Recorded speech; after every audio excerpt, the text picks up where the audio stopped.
अरे नंदी बैल पर कई के सवरिया छोरी कैलाश जी। नंदी बैल पर कई के सवरिया छोरी कैलाश जी।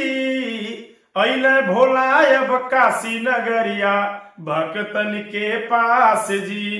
अइले भोला अब काशी नगरिया भक्तन के पास जी। हरे चला लगी भोरही से रैनिया गंगा जल हाथे उठाला हो। ऐसन मौका नहीं मिली दोबारा बात खूटे गठियाला हो। ले लिया बेलपत्र भांग धतूरिया भोला जी के खास जी।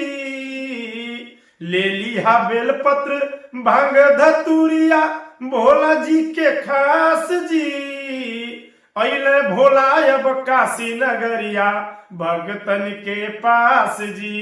अइले भोला अब काशी नगरिया भक्तन के पास जी। नंदी बैल पर कई के सवरिया छोड़ी कैलाश जी। अइले भोला अब काशी नगरिया भक्तन के पास जी। अइले भोला अब काशी नगरिया भक्तन के पास जी।